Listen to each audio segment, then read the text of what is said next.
Ahumna magtada Miriel gi mingshel YouTube channel asigi Maiyoknaba Mayamu Bikash NBS na ikong na taram nokseri Mayangi mafamda kudol tamshena bagida magda nga sipudo na lakseri Yaitamba khairi ba wari asigi Shatu ka marfuga mapalsu wasaro ado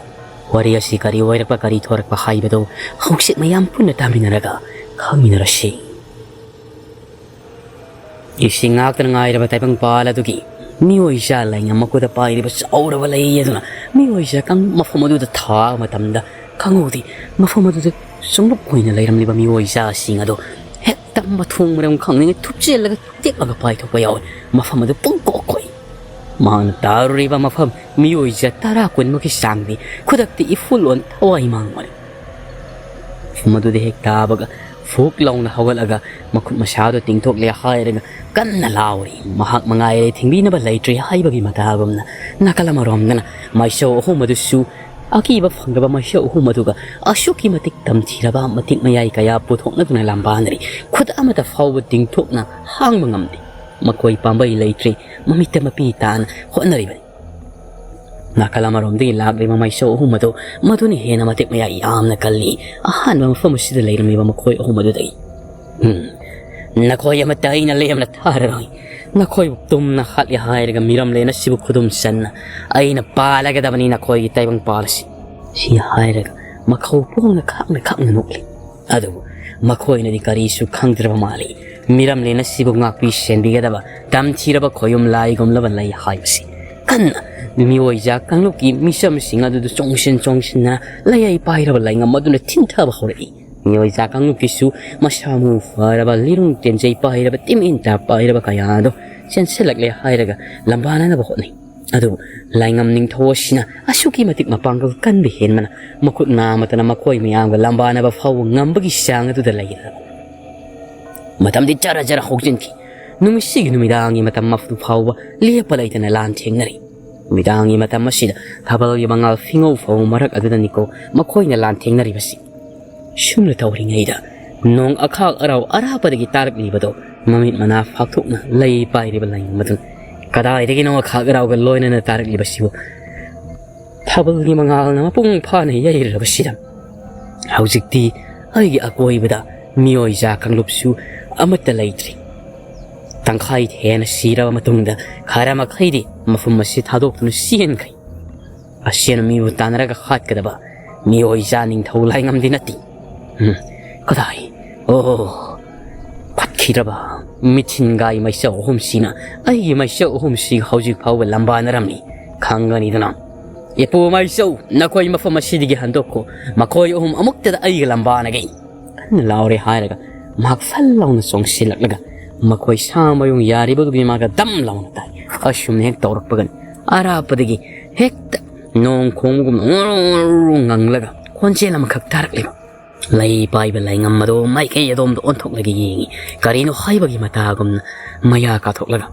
mata masida urari karino di kang daba lap na hekta masyado maring sat laga makukmuru isaw saway malem laybak su tingda malangpal amat hagta siyawda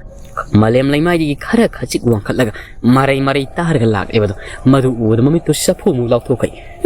masidi karino khangani dana ay gi may kay tam na laklabadi jiba oiro lai oiro na thwai mang sa batabani ay na pai ri khulai kari khulai na khang sa tabasai khangani dana sari show ay na mafumasidi makalaw na chongat kay lag liba si atay kana sunati makoy na di kandra boy fataba pum na mamkusum tok na Miram lina siw mapung pana ing na signal lahin bada mapung pana mateng pang dariba Lairen Laikok tamtiba ki masaklaw re hayraga mamito hekta sapting na panglaga masisirong palaga manatol maya adigi makoy ga sangi khoiri tingtok laga asaw may tungku na maray taraga ni sana masulangol olaga may kaya sumtang na laga Pai silakli laingam gilahi paibag koyum lagi matik may ay silaba Miway siya adasu aduga laklari ba Lairen Laikok adasu makoy ani do tengay na ba kajik tengay laingam gilay do no pai silak laga hay riba masisirong pala ba Lairen Laikok asi laway limpu asida shapukan dam lang na tatabani malang pala do da tawra ga lakli ba Lairen Laikok ngawda na malem laimai da parong haiduna taki masan ga sang mane hekta laimai du ta matam dadi malem laimai sil lekrak sat minik pani khanglabra ai gi lai gi sapu nang na khangje da sari mak su laire laiko ki makuk maya du da ta tharak le hairaga maki lai yasina makhya siklaga kok tagina ton faum hang yeng bada masi asamba lai nati makoi taibang pala du da di lai taba miram le na sidna laiba tongan ba koyum lai matik me ai selaba karigumba sama khakni khangdi linge lango langdai lawbanina mahangna karigumba sakphu ama phu tori khangani dana nangi nathibang sharu shang pum namak aina kufu da pum namak thudik patari dana makuk tagi hawraga tang tang tara mari thokna mama yedu fawwa ai gi lai sina thabada nang kari masi lengba ngamgata ba haidan mama yadom na amuk songlaga pairkli laingam lai paibdo aduga lai laiko ki mama yasida ahan bu oina mahak ni sapu kana dam launa thaba tang taraga mari thokna laire lasigi haksangi tangdam tara mari da thaba matamda pum namak asip manga doribani toiga doribani haidana mahak na di khali boy dam dam dam haidana mahak mafong khara khara kanaraga tara mari thokna laire laiko asida tharakwa matamda tara ni thoi surak ani khakta ngairak matam asida lai edu wang na thanglaga mahak na thagi hek tawbaga khanguduna laire laiko ki mama yeduna kadai waiduni khangdi humlaklaga lai paiba laingam masigi mana masomdagi mama yeduna chap hauna thilakpada mathawang apawa fawban mama yasi asuki matik thoraba timenta amadagi henam mathau haplaba gumdai laingam kuta pairam laga wang na thangkalam liba lai edu thatharai maya kaba khanna mami chapu muk laure hairaga mathang padi yang kamatamdadi laire laiko ki chauraba mama yeduna mahak mathawang apawa faw mama yasomdagi lenglak libatu uri masina takpari mangang sai makai tara mari thongna tharakada batara ni thoi thongna tharak labasi phau laire lako pasida si karisu pangde tengbangde ne takpani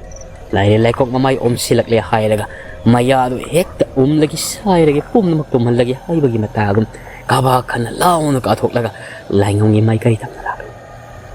lainga masibu lagi sathok lagi haibagi matani masong phallaga pali bamana ka dar haidan nikle hairaga mami to hingsaba mong kori koi ngaksangang lauthlaga lainga masibu umgada bagi tawai mathabak tu da phoreng leng khrabani na mahakpi mapangala ma thokhi kalli haidan lairam liba ma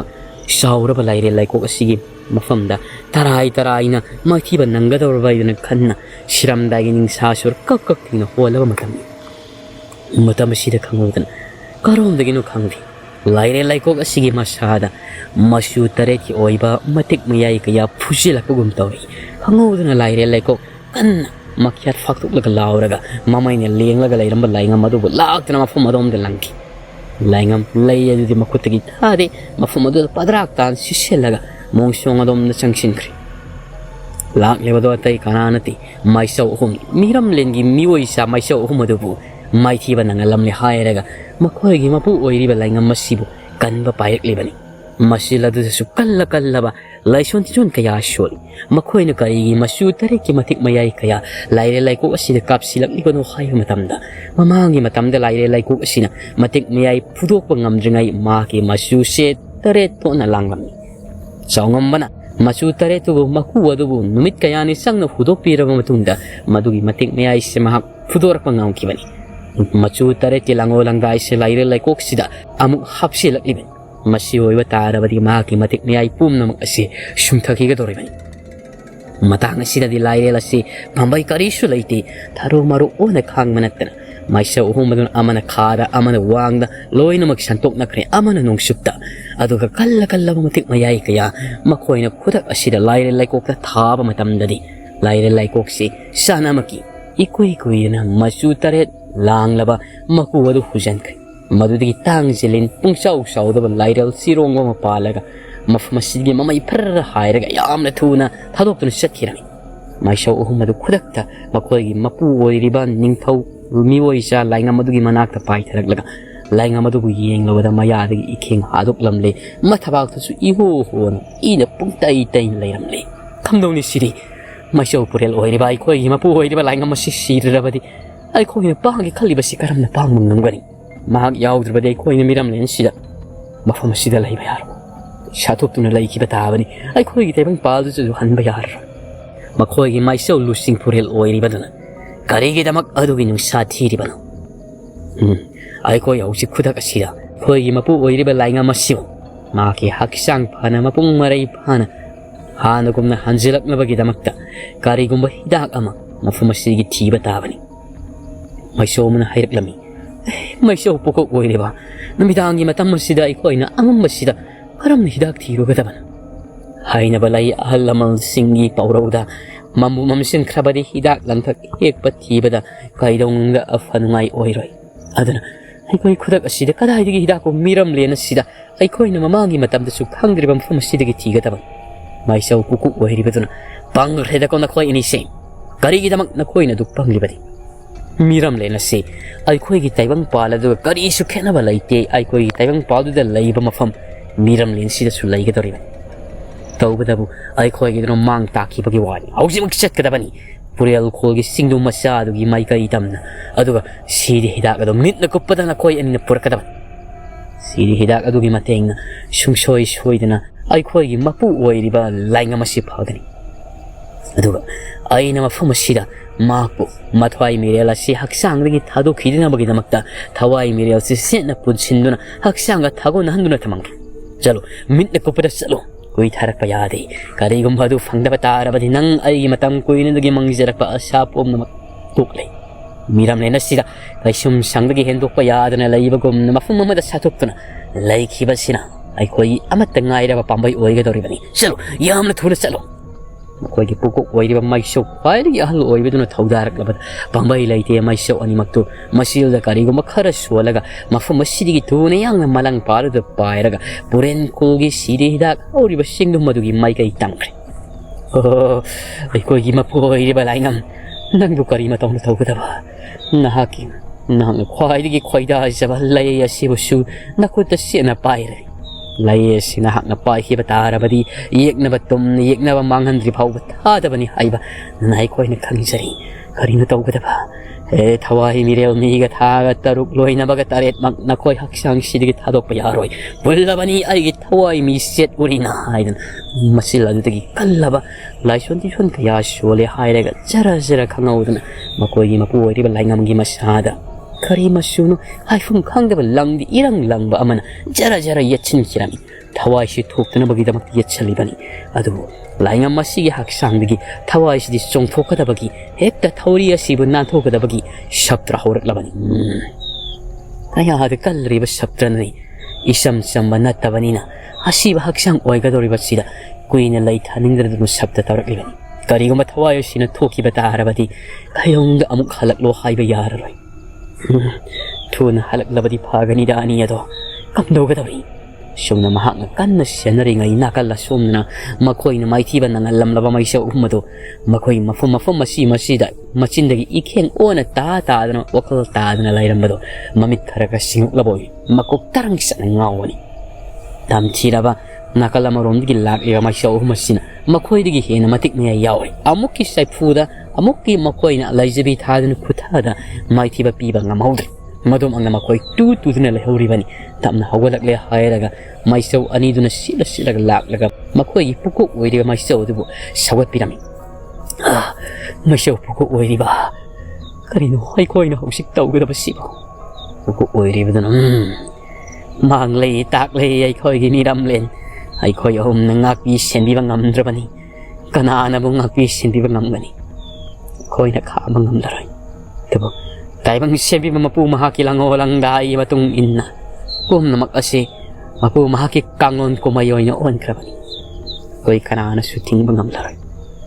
ꯑꯩꯈꯣꯏꯅ ꯉꯝꯈꯤꯗꯕ ꯇꯥꯔꯕꯁꯨ ꯃꯄꯨꯒꯤ ꯂꯥꯡꯑꯣꯂꯪꯗꯥ ꯑꯣꯏꯔꯤꯕ ꯑꯃꯥꯏꯕ ꯇꯣꯂꯦꯜ ꯂꯩꯔꯤ ꯃꯆꯥ ꯅꯤꯄꯥ ꯂꯥꯏꯉꯝ ꯂꯩꯔꯤ ꯁꯤꯈꯛꯇꯁꯨ ꯅꯠꯇꯅ ꯇꯣꯂꯦꯟꯒꯤ ꯁꯥꯗꯣꯡ ꯑꯣꯏꯅ ꯁꯥꯗꯣꯛꯈ꯭ꯔꯤꯕ ꯂꯥꯏꯔꯦꯟ ꯂꯥꯏꯀꯣꯛ ꯍꯥꯏꯕꯗꯨꯃꯁꯨ ꯂꯩꯔꯤ ꯃꯈꯣꯏꯅ ꯃꯔꯥꯏꯅ ꯇꯧꯖꯔꯁꯤꯅꯤ ꯏꯄꯥꯡꯒꯜ ꯏꯔꯨ ꯇꯦꯛꯂꯦ ꯑꯩꯅꯗꯤ ꯅꯈꯣꯏꯗ ꯍꯥꯏꯖꯈꯤꯕꯗꯨꯅꯤ ꯑꯃꯨꯛꯀꯤ ꯂꯩꯖꯕꯤ ꯈꯨꯠꯊꯥꯗ ꯃꯈꯣꯏꯕꯨ ꯈꯨꯗꯨꯝ ꯆꯟꯕ ꯉꯝꯍꯧꯗ꯭ꯔꯕꯗꯤ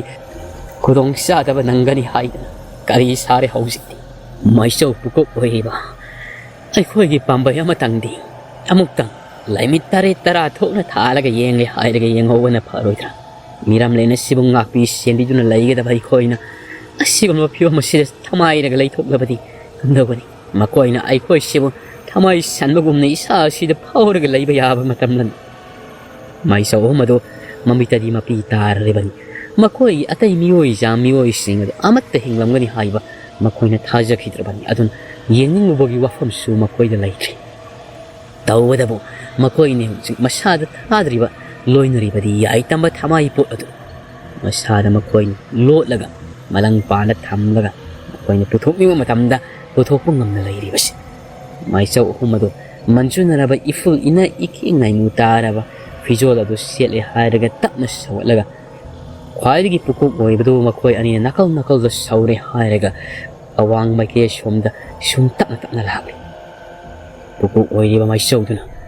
ꯃꯐꯝ ꯑꯁꯤꯗ ꯂꯩꯃꯤꯠ ꯊꯥꯟꯕꯗ ꯑꯅꯝ ꯑꯥꯁꯨ ꯑꯐ ꯅꯨꯡꯉꯥꯏ ꯑꯣꯏꯔꯣꯏ ꯂꯥꯎ ꯑꯩꯅ ꯄꯨꯔꯤꯕ ꯃꯐꯝ ꯑꯁꯤꯗ ꯂꯥꯎ ꯑꯗꯨꯒ ꯃꯤꯔꯝꯂꯦꯟ ꯑꯁꯤꯒꯤ ꯀꯔꯝꯕ ꯄꯥꯡꯒꯟꯕ ꯀꯌꯥꯅ ꯂꯥꯛꯈ꯭ꯔꯤꯕꯁꯤꯡ ꯑꯁꯤꯕు ꯁꯥ ꯃꯌꯣꯡ ꯌꯥꯒꯗꯕꯅꯣ ꯍꯥꯏꯕꯗꯣ ꯌꯦꯡꯁꯤ ꯂꯥꯎ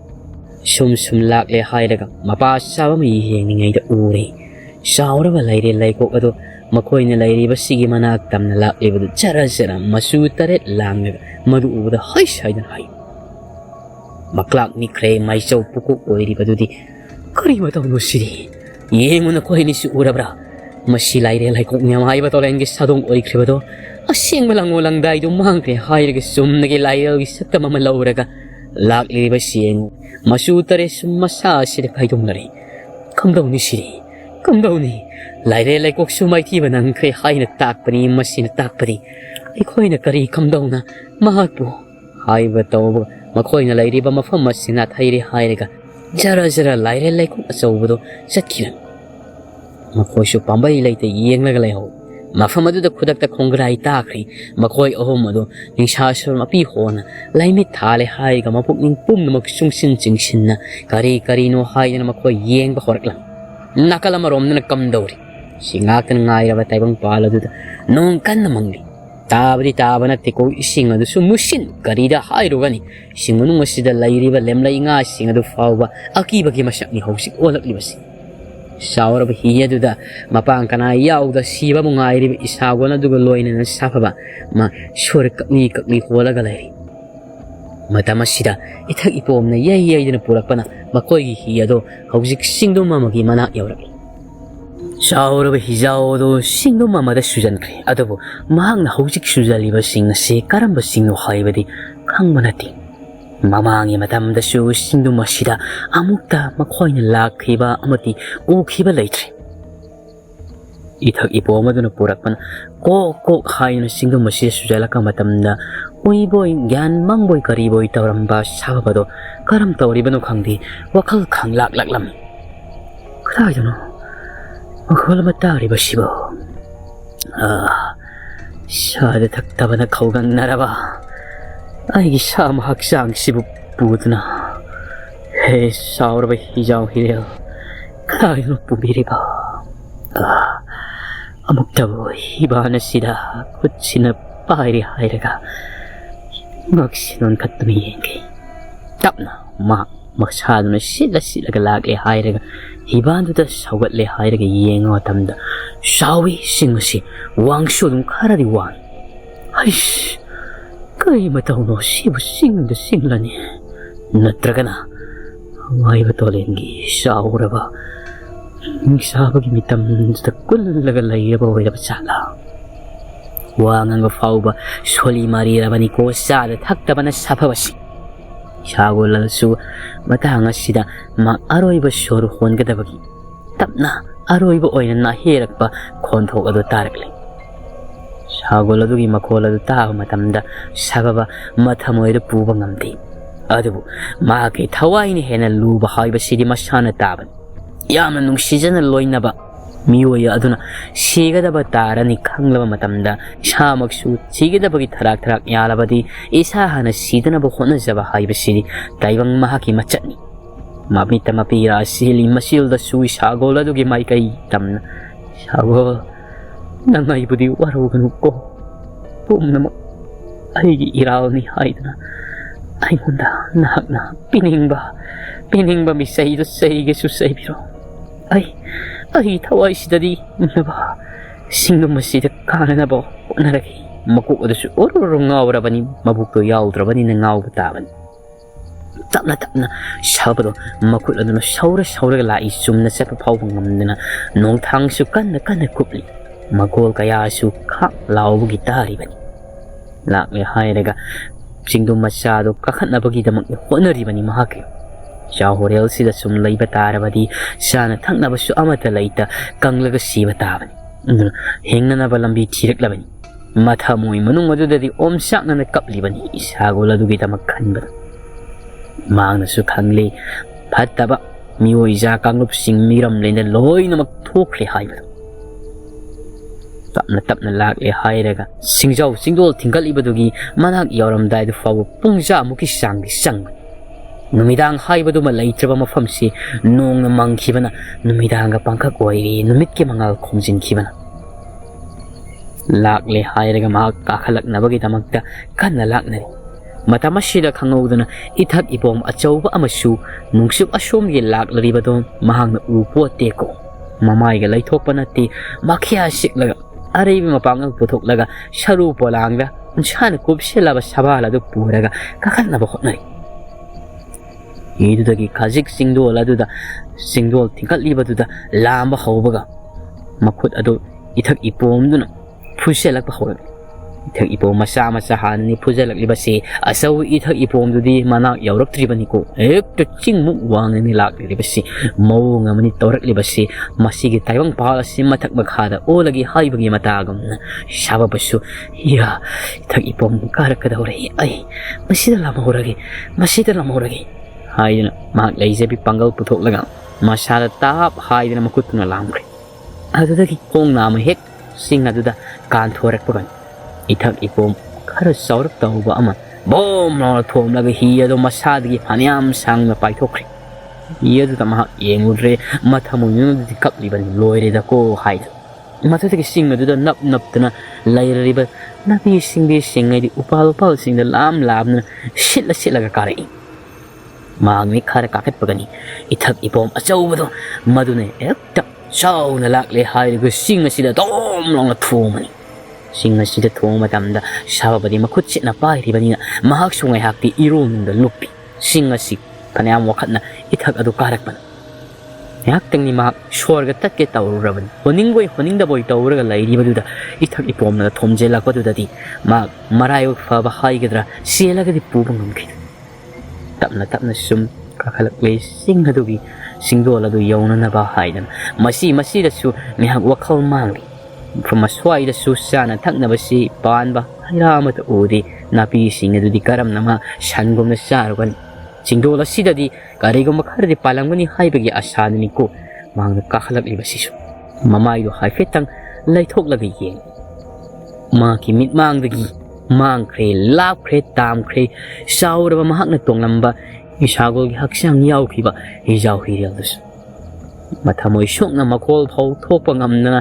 ꯃꯃꯤꯠꯇ ꯄꯤꯔꯥꯡ ꯇꯥꯅ ꯃꯁꯥꯒꯗꯣ ꯊꯛꯅꯤꯡꯉꯩ ꯁꯥꯕꯕꯗꯨ ꯀꯞꯂꯤ ꯏꯁꯥꯒꯣꯟ ꯍꯥꯏꯗꯅ ꯃꯆꯤꯜ ꯑꯗꯨꯗ ꯇꯞꯅ ꯁꯣꯟ ꯉꯥꯏꯍꯥꯛꯇꯤ ꯃꯍꯥꯛ ꯃꯐꯝ ꯑꯗꯨꯗ ꯀꯞꯄꯗꯨꯗ ꯋꯥꯃꯟꯗꯅ ꯆꯥꯗ ꯊꯛꯇꯕꯒ ꯋꯥꯟꯊꯔꯨꯔꯕꯣꯏꯔꯦ ꯄꯨꯡꯖꯥ 3ꯃꯨꯛꯀꯤ ꯃꯇꯨꯡꯗ ꯁꯥꯕꯕ ꯃꯃꯤꯠ ꯑꯗꯣ ꯇꯅꯟ ꯏꯄꯥꯏꯉꯣꯏ ꯃꯤꯀꯞ ꯊꯣꯔꯛꯂꯦ ꯇꯃꯁꯤꯗꯗꯤ ꯑꯃꯪꯕ ꯅꯣꯡ ꯄꯨꯕ ꯂꯩꯆꯤꯜ ꯀꯌꯥꯗꯣ ꯈꯔ ꯈꯖꯤꯛ ꯄꯥꯊꯔꯛꯄꯒꯨꯝ ꯈꯔ ꯍꯥꯏꯗꯣꯔꯛꯈꯤꯕꯒꯨꯝ ꯇꯧꯅ ꯅꯨꯡꯁꯥꯒꯤ ꯃꯉꯥꯜ ꯈꯔ ꯐꯪꯂꯛꯂꯦ ꯃꯤꯔꯝꯂꯦꯟꯗ ꯍꯥꯏꯔꯒꯅ ꯅꯣꯡꯊꯤ ꯅꯣꯡꯕ ꯃꯇꯝꯒ ꯃꯥꯟꯅꯔꯤꯕꯅꯤꯀꯣ ꯑꯗꯨ ꯑꯣꯏꯔꯕꯁꯨ ꯇꯃꯁꯤꯗꯗꯤ ꯁꯥꯐꯕ ꯃꯄꯥꯡꯒꯜ ꯃꯊꯧꯅꯥ ꯑꯃ ꯏꯍꯥꯞ ꯍꯥꯞꯂꯛꯄꯒꯨꯝꯅ ꯃꯐꯝ ꯑꯇꯣꯜ ꯑꯁꯤ ꯌꯧꯔꯔꯕꯗꯤ ꯆꯥꯔꯒꯗꯕꯅꯤ ꯁꯣꯏꯗꯅ ꯑꯔꯥꯝ ꯈꯧꯔꯥꯡꯕ ꯄꯣꯛꯂꯒꯗꯕꯅꯤ ꯍꯥꯏꯕꯒ ꯂꯣꯏꯅꯗꯨꯅ ꯃꯍꯥꯛ ꯀꯥꯈꯠꯈ꯭ꯔꯦ ꯃꯤꯀꯨꯞ ꯈꯔꯒꯤ ꯃꯇꯨꯡꯗ ꯃꯍꯥꯛ ꯆꯤꯡꯗꯣꯜ ꯑꯗꯨ ꯁꯤꯠꯇꯨꯅ ꯌꯥꯝꯅ ꯋꯥꯅ ꯀꯥꯔꯛꯂꯦ ꯁꯤꯜꯂꯛꯄꯒꯤ ꯃꯕꯨꯛ ꯀꯥꯗꯣ ꯍꯦꯛꯇ ꯂꯩꯈꯣꯝ ꯂꯩꯅꯥꯡ ꯂꯣꯏꯔꯕꯅꯤ ꯇꯤꯡꯈꯪ ꯀꯌꯥꯅ ꯊꯤꯟꯕꯒꯤ ꯀꯨꯞꯂꯤ ꯏ ꯀꯌꯥꯁꯨ ꯊꯣꯛꯂꯤ ꯃꯗꯨꯗ ꯑꯀꯣꯏꯕꯗꯨꯗ ꯃꯍꯥꯛ ꯌꯦꯡꯂꯤ ꯃꯃꯤꯠꯇꯨ ꯃꯃꯤ ꯁꯥꯡꯂꯕꯅꯤ ꯑꯌꯦꯡꯕ ꯄꯣꯠꯁꯛ ꯑꯃꯗ ꯑꯅꯤ ꯊꯣꯛꯄ ꯃꯑꯣꯡ ꯑꯗꯨ ꯇꯧꯔꯛꯂꯕꯅꯤ ꯀꯗꯥꯏꯗꯅꯣ ꯑꯩꯅ ꯆꯥꯒꯗꯕ ꯃꯁꯤꯗ ꯈꯪꯍꯧꯗꯅ ꯃꯍꯥꯛꯅ ꯀꯥꯔꯛꯂꯤꯕ ꯆꯤꯡꯗꯣꯜꯁꯤꯒꯤ ꯃꯇꯥꯏ ꯁ꯭ꯋꯥꯏ ꯂꯩꯔꯤꯉꯩꯗꯅꯤ ꯀꯔꯤꯒꯨꯝꯕ ꯎꯍꯩ ꯑꯃꯈꯛ ꯃꯍꯥꯛꯀꯤ ꯃꯅꯥꯛ ꯇꯝꯅ ꯀꯅꯥꯒꯨꯝꯕꯅ ꯏꯟꯁꯤꯜꯂꯛꯄꯒꯨꯝ ꯂꯪꯖꯦꯜꯂꯛꯄꯒꯨꯝꯅ ꯊꯔꯣ ꯊꯔꯣ ꯑꯣꯟꯁꯜꯂꯛꯏ ꯃꯗꯨ ꯎꯕꯗ ꯁꯥꯐꯕ ꯃꯈꯨꯠ ꯑꯅꯤ ꯇꯥꯞ ꯂꯧꯔꯦ ꯍꯥꯏꯔꯒ ꯃꯌꯥꯗꯨꯗ ꯑꯔꯩꯕ ꯃꯈꯩ ꯐꯥꯛꯇꯣꯛꯂꯦ ꯍꯥꯏꯔꯒ ꯑꯅꯤꯔꯛ ꯑꯍꯨꯝꯂꯛ ꯀꯋꯥꯏꯗꯨꯅ ꯆꯤꯛꯄꯅꯤ ꯍꯩꯗꯨ ꯃꯄꯨꯡ ꯐꯥꯅ ꯆꯥꯊꯣꯛꯈ꯭ꯔꯦ ꯉꯥꯏꯍꯥꯛꯇꯪꯗꯤ ꯃꯃꯤꯠꯀ ꯎꯏꯁꯜꯂꯒ ꯍꯩꯗꯨꯒꯤ ꯃꯍꯥꯎꯒ ꯂꯧꯕꯣꯏ ꯂꯧꯗꯕꯣꯏ ꯑꯔꯥꯝ ꯈꯧꯔꯥꯡꯕꯗꯨ ꯀꯣꯛꯅꯕ ꯍꯣꯠꯅꯩ ꯏꯁꯤꯡ ꯐꯥꯎꯕ ꯇꯥꯔꯛꯇꯕ ꯀꯨꯏꯔꯕꯅ ꯆꯈꯥꯎꯕꯁꯤꯗꯤ ꯆꯤꯟꯖꯥꯛ ꯑꯃꯈꯛ ꯇꯥꯕꯗ ꯏꯆꯞ ꯆꯞꯁꯜꯂꯒ ꯂꯩꯔꯝꯕꯅꯤꯅ ꯆꯩꯅꯥꯈꯣꯜꯗꯤ ꯐꯪꯏ ꯁꯣꯔ ꯃꯄꯤꯒ ꯍꯣꯜꯂꯤ ꯀꯔꯤꯒꯨꯝꯕ ꯑꯃ ꯆꯥꯕꯗꯨꯗ ꯀꯔꯤꯒꯨꯝꯕ ꯏꯁꯤꯡꯒꯨꯝꯕ ꯊꯛꯅꯤꯡꯕ ꯑꯃꯒꯤ ꯏꯊꯤꯜ ꯑꯃꯁꯨ ꯃꯁꯥꯗ ꯐꯥꯎꯔꯛꯂꯝꯃꯤ ꯑꯗꯨꯕꯨ ꯀꯔꯤꯗꯤ ꯎꯄꯥꯏ ꯂꯩ ꯉꯥꯏꯍꯥꯛꯇꯪꯗꯤ ꯃꯥ ꯋꯥꯈꯜꯗꯨ ꯇꯔꯪ ꯆꯠꯅ ꯂꯩꯔꯤꯉꯩ ꯃꯇꯝꯗ ꯃꯪꯑꯣꯏ ꯍꯥꯑꯣꯏ ꯀꯔꯤꯒꯨꯝꯕ ꯁꯛꯇꯝ ꯈꯔ ꯎꯔꯛꯂꯤ ꯅꯨꯡꯁꯤꯔꯕꯤ ꯃꯌꯣꯝꯕꯤꯒꯤ ꯀꯞꯂꯕ ꯄꯤꯔꯥꯡꯇꯅ ꯂꯣꯏꯅꯔꯕ ꯁꯛꯇꯝ ꯑꯗꯨ ꯃꯍꯥꯛꯀꯤ ꯃꯃꯥꯡꯗ ꯂꯦꯞꯂꯒ ꯇꯅꯧ ꯇꯅꯧꯒꯤ ꯃꯈꯨꯠ ꯑꯗꯨꯅ ꯃꯉꯣꯟꯗ ꯍꯧꯒꯠꯂꯣ ꯍꯥꯏꯕꯒꯤ ꯃꯇꯥꯒꯨꯝꯅ ꯃꯈꯨꯠ ꯂꯥꯝꯂꯛꯂꯤꯕꯗꯨ ꯁꯥꯕꯕ ꯎꯔꯝꯃꯤ ꯍꯧꯒꯠꯂꯣ ꯍꯧꯒꯠꯂꯣ ꯃꯇꯝ ꯃꯍꯥꯛꯁꯨ ꯊꯤꯟꯊꯈ꯭ꯔꯒꯅꯤ ꯑꯩꯒꯤ ꯑꯋꯥꯕꯁꯨ ꯈꯪꯕꯤꯌꯨ ꯑꯩꯅꯗꯤ ꯅꯪꯕꯨ ꯋꯥꯅ ꯉꯥꯏ ꯃꯤꯔꯝꯂꯦꯟꯗ ꯂꯥꯛꯂꯣ ꯃꯤꯔꯝꯂꯦꯟꯗ ꯂꯥꯛꯂꯣ ꯁꯥꯕꯕ ꯊꯥꯡꯅꯕ ꯃꯤꯀꯨꯞꯇ ꯃꯃꯤꯠ ꯄꯥꯡꯂꯛꯏ ꯃꯁꯥꯗꯨ ꯈꯔ ꯈꯖꯤꯛꯇꯤ ꯉꯁꯥꯏ ꯀꯩ ꯍꯥꯏꯔꯨꯕꯗꯤ ꯀꯟꯈꯠꯄꯒꯨꯝ ꯇꯧꯔꯝꯃꯤ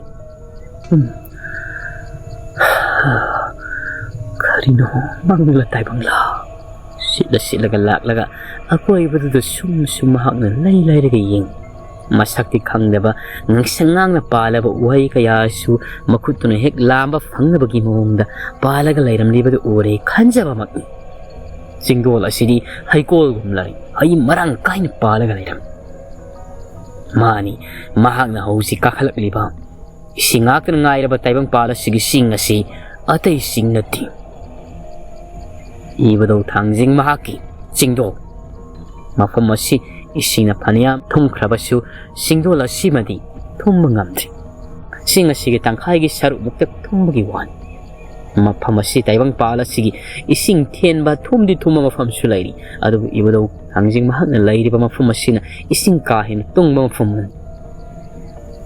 ꯌꯥꯝꯅ ꯋꯥꯅ ꯃꯍꯥꯛꯅ ꯀꯥꯈꯠꯂꯛꯈꯤꯕꯅ ꯂꯥꯏꯅ ꯆꯟꯕꯤꯕ ꯍꯥꯏꯕꯗꯨꯅ ꯇꯔꯥꯏꯅ ꯃꯍꯥꯛꯅ ꯆꯤꯡꯗꯣꯜ ꯑꯁꯤꯕꯨ ꯌꯧꯕꯗꯤ ꯉꯝꯈꯤꯕꯅꯤ ꯍꯩ ꯃꯌꯥꯝ ꯄꯥꯜꯂꯤꯕ ꯍꯩꯃꯟ ꯐꯥꯔꯕꯁꯤꯡ ꯑꯗꯨꯒꯤ ꯃꯅꯥꯛ ꯆꯪꯁꯤꯜꯂꯒ ꯂꯥꯝꯂꯒ ꯃꯌꯥꯗꯨꯗ ꯒꯤꯠ ꯅꯝꯅ ꯃꯍꯥꯎ ꯂꯧꯗꯨꯅ ꯆꯥꯔꯤ ꯃꯃꯤꯠꯀ ꯇꯅꯟ ꯄꯥꯏꯔꯝꯕ ꯃꯁꯦꯠ ꯃꯔꯥꯡ ꯑꯣꯏꯅ ꯎꯔꯝꯕꯗꯨ ꯍꯧꯖꯤꯛꯇꯤ ꯐꯔꯔꯤ ꯑꯀꯣꯏꯕꯗꯨꯗ ꯁꯨꯝ ꯌꯦꯡꯅ ꯅꯨꯡꯁꯥꯁꯨ ꯆꯥꯎꯅ ꯍꯣꯜꯂꯤ ꯃꯔꯥꯏꯕꯛ ꯐꯕ ꯍꯥꯏꯒꯗ꯭ꯔꯥ ꯍꯩ ꯑꯁꯤꯁꯨ ꯃꯍꯤ ꯍꯣꯝ ꯂꯧꯔꯝꯕ ꯃꯍꯤ ꯌꯥꯝꯅ ꯊꯣꯛꯄ ꯍꯩ ꯃꯈꯜ ꯑꯃꯅꯤ ꯉꯥꯏꯍꯥꯛꯇꯪꯗꯤ ꯍꯩ ꯑꯗꯨꯒꯤ ꯃꯈꯣꯡꯗꯨꯗ ꯉꯥꯊꯔꯒ ꯃꯕꯨꯛ ꯄꯦꯟꯅ ꯆꯥꯔꯕ ꯃꯇꯨꯡꯗ ꯅꯤꯡꯁꯥꯁꯨꯔ ꯅꯦꯅꯥ ꯇꯥꯅ ꯍꯣꯠꯅꯕ ꯍꯣꯠꯅꯔꯤ ꯅꯥꯀꯜ ꯑꯃꯔꯣꯝꯗꯅ ꯀꯝꯗꯧꯏ ꯃꯤꯔꯝꯂꯦꯟꯗꯅꯤ ꯑꯍꯤꯡ ꯆꯕꯨꯛꯀꯤ ꯃꯇꯝ ꯑꯗꯨꯗꯅꯤ ꯃꯩꯆꯧ ꯑꯅꯤ ꯑꯗꯨ ꯑꯀꯤꯕꯒꯤ ꯃꯁꯛ ꯐꯪꯅ ꯁꯦꯠꯂ ꯏꯜꯂꯔꯤꯕ ꯐꯤꯁꯤꯡ ꯑꯗꯨ ꯕꯣꯔꯣ ꯃꯁꯥ ꯄꯥꯝꯕꯤ ꯁꯋꯥ ꯎꯆꯦꯛꯀꯨꯝ ꯃꯈꯣꯏꯒꯤ ꯄꯨꯔꯦꯟ ꯈꯨꯜ ꯑꯗꯨ ꯂꯥꯜꯂꯒ ꯄꯥꯏꯗꯨꯅ ꯆꯠꯈ꯭ꯔꯤ ꯀꯗꯥꯏ ꯋꯥꯏꯗ ꯍꯥꯏꯔꯤꯕ ꯁꯤꯗ ꯍꯤꯗꯥꯛ ꯍꯧꯔꯤꯕꯁꯤꯡ ꯑꯗꯨꯕꯨ ꯍꯧꯖꯤꯛ ꯄꯨꯔꯦꯟ ꯈꯨꯜ ꯑꯁꯤꯗꯤ ꯃꯐꯝ ꯈꯨꯗꯤꯡꯃꯛꯇ ꯃꯅꯤꯒꯤ ꯃꯔꯨꯞ ꯑꯣꯏꯔꯤꯕ ꯅꯤꯡꯊꯧ ꯑꯅꯤꯃꯛꯇꯨꯒꯤ ꯃꯅꯥꯏꯔꯣꯏ ꯀꯌꯥꯅ ꯁꯟꯗꯣꯛꯇꯨꯅ ꯂꯩꯈ꯭ꯔꯕ ꯍꯥꯏꯔꯤꯕ ꯁꯤꯗ ꯍꯤꯗꯥꯛꯁꯤꯡ ꯑꯁꯤꯗꯁꯨ ꯃꯅꯥꯏꯔꯣꯏ ꯀꯌꯥꯅ ꯉꯥꯛ ꯁꯦꯟꯗꯨꯅ ꯂꯩꯔꯤꯕꯅꯤ ꯑꯗꯨꯕꯨ ꯑꯍꯤꯡꯒꯤ ꯃꯇꯝ ꯃꯈꯣꯏꯁꯨ ꯈꯔ ꯈꯖꯤꯛ ꯄꯣꯊꯥꯅꯕ ꯃꯇꯝ ꯑꯣꯏꯕꯅ ꯃꯩꯆꯧ ꯑꯅꯤꯅ ꯄꯥꯏꯗꯨꯅ ꯂꯥꯛꯂꯤꯕꯗꯨ ꯈꯪꯂꯝꯗꯦ ꯃꯈꯣꯜ ꯃꯋꯥꯒ ꯊꯣꯛꯄ ꯅꯠꯇꯕꯅꯤ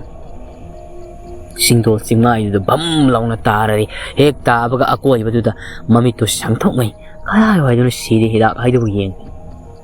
ꯆꯍꯤ ꯀꯨꯝꯖꯥ ꯌꯥꯝꯂꯛꯂꯤ ꯁꯤꯗ ꯍꯤꯗꯥꯛ ꯃꯁꯛ ꯎꯕ ꯐꯪꯈꯤꯗꯕ ꯏꯁꯤꯡ ꯏꯔꯣꯜꯅ ꯊꯨꯝꯈꯤꯕꯅ ꯑꯩꯈꯣꯏꯒꯤ ꯇꯥꯏꯕꯪꯄꯥꯜ ꯑꯗꯨꯗꯁꯨ ꯃꯩꯆꯧ ꯀꯗꯥꯏ ꯋꯥꯏꯗꯅꯣ ꯑꯩꯈꯣꯏꯅ ꯊꯤꯔꯤꯕ ꯁꯤꯗ ꯍꯤꯗꯥꯛ ꯑꯁꯤꯅ ꯍꯧꯒꯗꯕ ꯃꯐꯝ ꯑꯁꯤꯗꯤ ꯏꯀꯪ ꯅꯥꯄꯤ ꯐꯥꯎꯕ ꯃꯀꯥ ꯑꯃꯠꯇ ꯍꯧꯕ ꯎꯗꯦꯅ ꯃꯩꯆꯧ ꯑꯃꯗꯨꯅ ꯍꯥꯏꯔꯛꯄꯅꯤ ꯑꯩꯅ ꯈꯟꯕꯗ ꯆꯤꯡꯃꯥꯏꯁꯤꯡ ꯑꯁꯤ ꯀꯣꯏꯅ ꯊꯤꯔꯕꯁꯨ ꯁꯤꯗ ꯍꯤꯗꯥꯛ ꯃꯅꯥ ꯑꯃ ꯐꯥꯎꯕ ꯐꯪꯒꯅꯤ ꯊꯥꯖꯗꯦ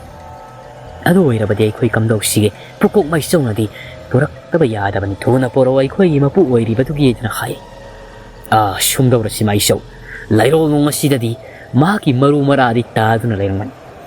ꯁꯤꯗ ꯍꯤꯗꯥꯛꯇꯨ ꯃꯅꯥ ꯈꯛꯇ ꯅꯠꯇꯦ ꯃꯁꯥ ꯃꯔꯥ ꯐꯥꯎꯕ ꯂꯣꯏꯅꯃꯛ ꯀꯥꯟꯅꯔꯤꯕꯅꯤ ꯆꯞ ꯃꯥꯟꯅꯅ ꯑꯗꯨꯅ ꯂꯩꯕꯥꯛ ꯑꯁꯤ ꯇꯧꯈꯥꯏꯔꯒ ꯃꯔꯥ ꯊꯤꯁꯤ ꯃꯔꯥ ꯍꯟꯁꯤ ꯐꯒꯅꯤꯗꯣ ꯏꯆꯧ ꯐꯒꯅꯤꯗꯣ ꯏꯇꯥꯎ ꯃꯩꯆꯧ ꯑꯗꯨ ꯑꯣꯏꯔꯕꯗꯤ ꯍꯥꯏꯗꯅ ꯃꯈꯣꯏ ꯑꯅꯤꯃꯛꯅ ꯍꯦꯛꯇ ꯂꯩꯕꯥꯛ ꯑꯗꯨ ꯒꯣꯔꯣ ꯈꯣꯠꯇꯣꯛꯅ siri hidaki mara maru thiba horki nakala maromna ahingi matamashira laklaribani ko khamba yada khaiman yansu sana lupa ani duga adu makul puren khul yaugadabadi yamna watlaribani koina lakpasiga hairobadi lambi aduda tumsu tumde sana lupa ani dusu makoina themba yaba hairabasu manina yaba kauba laitrabada hausikti aroyo pambai thirakuna makoisi yumda hanba haibasina makoigi aroyo phiriba haibidu oikraba mani ngasai makai wa makam fawang ngahangna lakpado mawai mamin ipong pong kai hausikta da maka fong nuwangang bahorakli darabra sana lupa na koyani mang karigomba ay koigi kulladu hek yawbaga ay na haikiba na koyani gi sidi hidak ado sungshoy shoy na ay na bigani tawda sana lupa na koyna matampom na magtakawoy dabadi sidi hidak ado po na koyna pudo na sa kumatamda karigomba tinmulay mo karanadi na koydi yalakani sidi hidak hayba sidabu tinmulay mo na yam na pamba life at tabasing na kahidongan maposya kamani dona na koy seksin na po kadabani ining thaw mani afama sidagibu kaya muwal iba no ay koyna laki ba lambi aduga su khajik taiwan na bagum na tawi halak liba sibo kuira roy ay na kangi sungshoy dana mang na uriba sing kaya si masi singlon anihom thok na lairang mani masibu lale hairaga puren khul yawga doriba adubu khulak po oiriba mani kariguma makhak naha nongma thengna khiba Lairen bi amaduna hakibadubu shaurel yai hairibado madubu haibe tangdi khanda bi mana phagadra idana khalli yamna amu singna su Lairen bi duna yawa pau sharpogumna tawki karigumba madubu khulakpana phangbiba tarabadi khulakpagi isa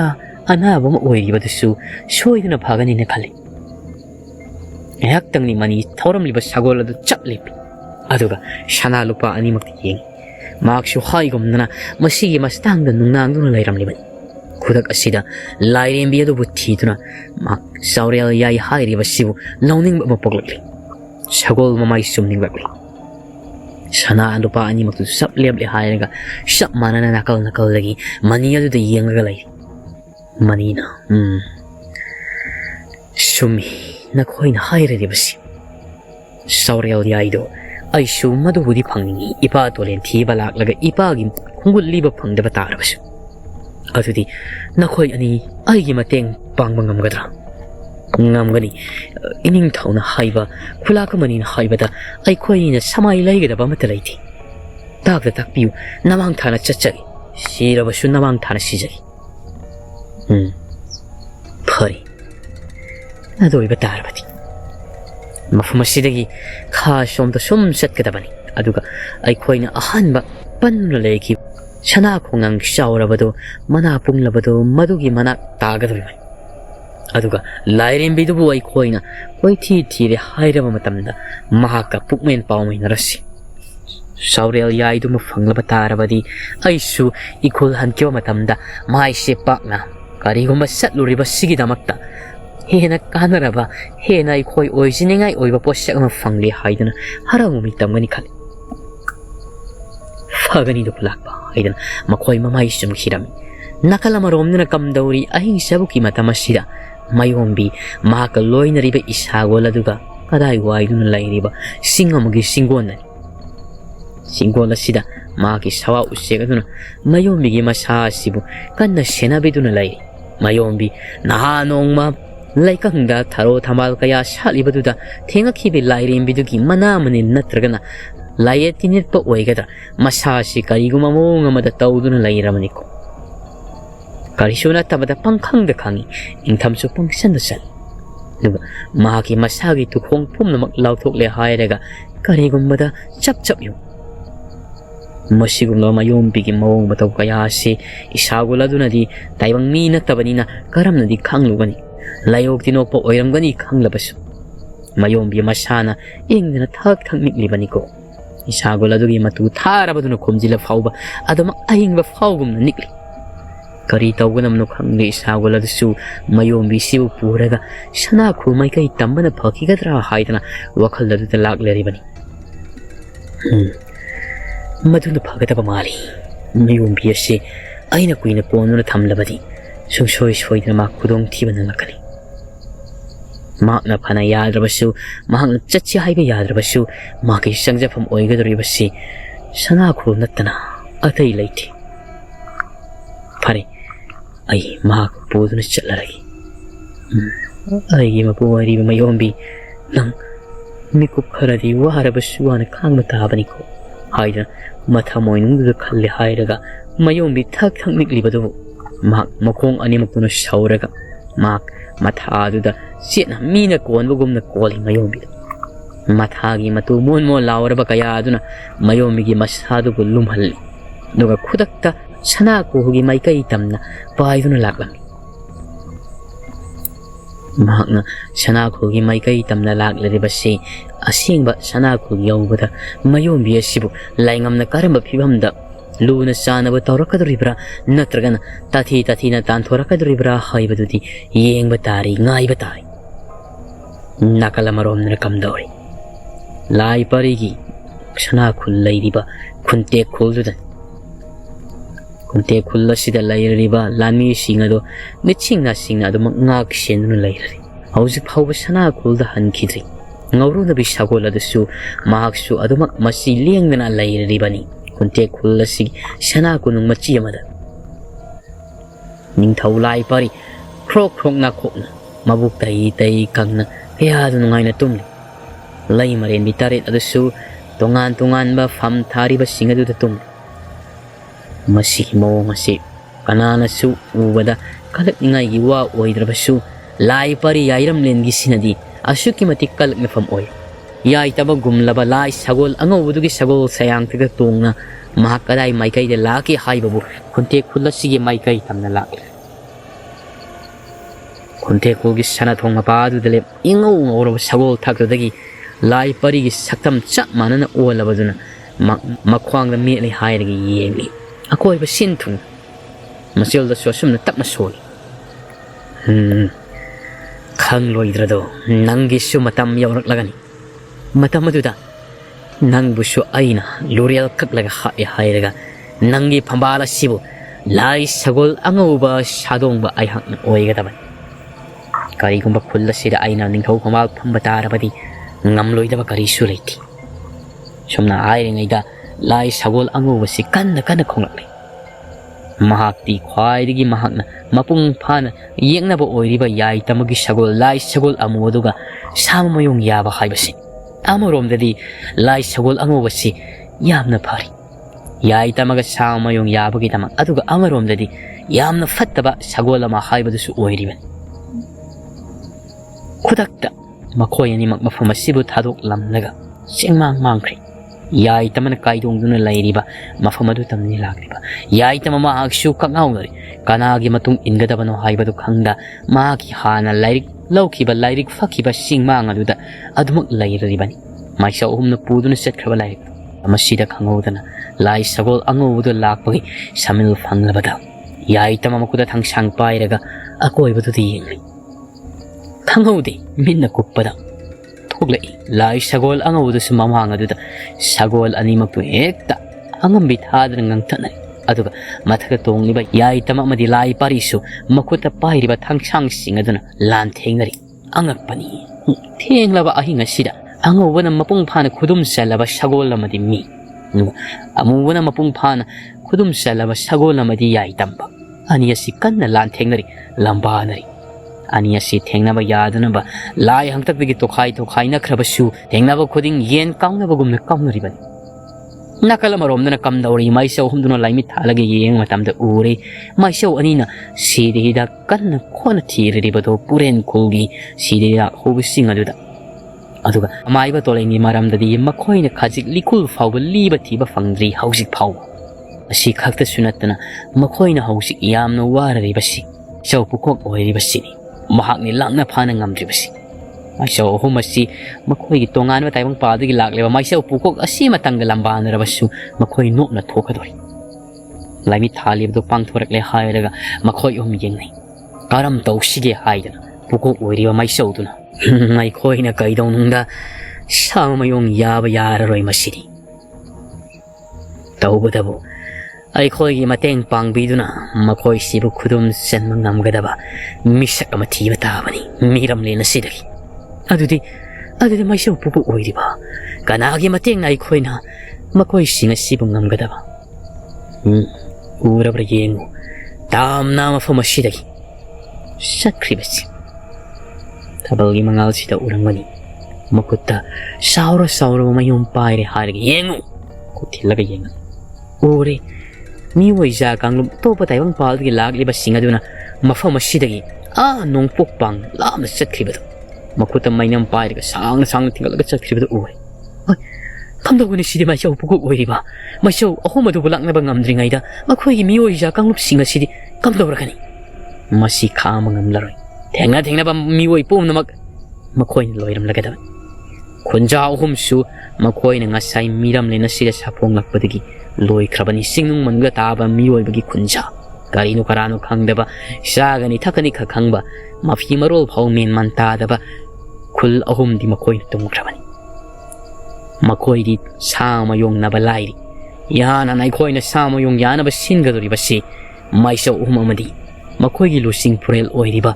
laingam ga sangwana bado madu hana samayong yagadabani makhoi gi khongloi khunguna isinga siri ai khoi ni lun lofum tokti makhoi ngamjaba makhai miram lena sida khudum chanjasanu ari amada ta adum tokani makhoi gi makuk oiriba sikhak ai khoi ni khudum sangadabani adudi haibiro ukok oiriba kanadano ai khoi na tengbang sibu nigadaba Naishu kallaribani masibu tengbang mangamgadaba masibu satup pangamgadabasi amaiba tolena su satup khabanina lot ki yauna lot khabanina thiba fangdrabanina upai leiroi tolengi masa laingam na su pambai leiroi mahak su tu son man son hausik leiri tolengi masa manina summa pangal leiroi maki mathabak mayai dengan thoiriba ibadok pakhang bagi matik mayai yaurabasu maki hai singmadudagi mafam asida saphong liba Maichou singa sina suki matik heli adudi haibiro pukok oiriba Maichou ai khoina kanabu mafam asida lakhanduna khudum sen mangam hangadabano supna tangi lai pari mahaktana pumnamakse samayong yabang ngamgadra haidana khalli kari lai pari haiba kamdona Maichou taragi hairo Maichou humsina ai khoina lambana batabani masi mamang oina laingam ga sakmana ba makhoi ningthau oiriba sihana lai pari ga samayong yahangadabani khoina samayong yaringai Maichou humsi amuk ai khoina lambana gadabani hekna tabatarabadi numi singum kharani gi manungda miram lena simathak makha khangaudan olakani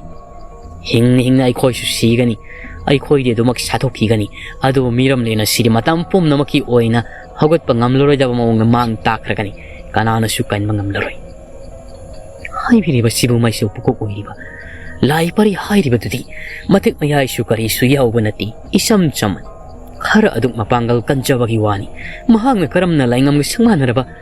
lai su pai bagum tau wasiga lambana gadoriban hai rege taro sahi kaya gi mamangda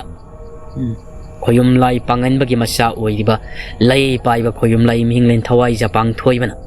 konte khul hai ba ta chakki taibang mi oi bagi langolang dai lauraga aduga masak mathau da sangkho le bilai samada khudol oina mahakna piram khibani macha ni papariyama duga mak thadokibani miram lena sida hauzik lai pai ba khoyum lai i suthang hai ragadi lai parina tana kana leiti mani mafmasida lakliba laingam matoba taibang palgi mahaksu lai pai ani maksi lambana badamatik sap sai haidna khalli lai pari mahakisu sathop tuna laira bamatik mayai kaya masu lair ribani ai khoina mina khangda bagi wani masina tnai koi pambai lairoi masina aroiba pambai oigani na koi su munna wakhal tare tara thokna khallo